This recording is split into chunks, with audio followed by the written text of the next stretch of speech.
দিনের বেলা রাজধানীর অভিজাত এলাকাগুলো যেন শান্ত, শৃঙ্খলাপূর্ণ, ব্যবসার প্রতিষ্ঠান, কূটনৈতিক কর্মকাণ্ড আর স্বাভাবিক ব্যস্ততা। কিন্তু রাত নামলেই বদলে যায় চিত্র।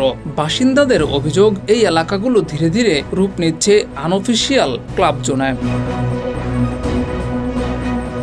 রাজধানীর কয়েকটি অভিজাত এলাকা যেখানে দিনের বেলায় থাকে অফিস পাড়ার পরিবেশ, রাত হলেই সেখানে দেখা যায় ভিন্ন এক চিত্র। নিয়ন লাইট, উচ্চ শব্দের গান, দামি গাড়ির সারি, মাদকের ছড়াছড়ি। সব মিলিয়ে স্থানীয়দের দাবি, রাত যত গভীর হয় এলাকাগুলো ততটাই পরিণত হয় ক্লাব পাড়ায়।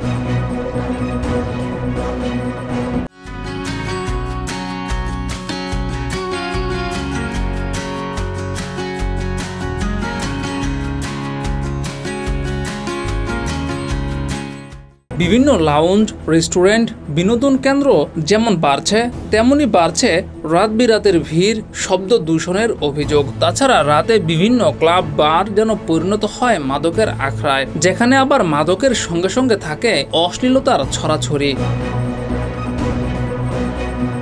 গুলশান, বনানীর মতো অভিজাত এলাকায় এই ধরনের পার্টি এখন বিরক্তির কারণ হয়ে উঠেছে সাধারণ মানুষের জন্য, কিন্তু এগুলো দেখার জন্য কেউ নেই।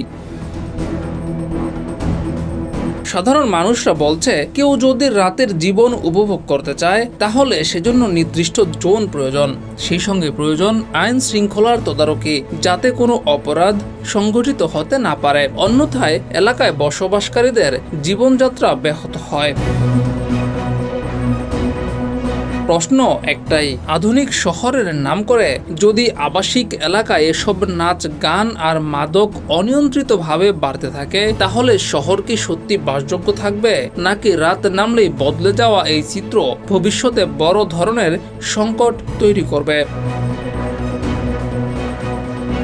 জিয়াউর রহমান, যুগের চিন্তা।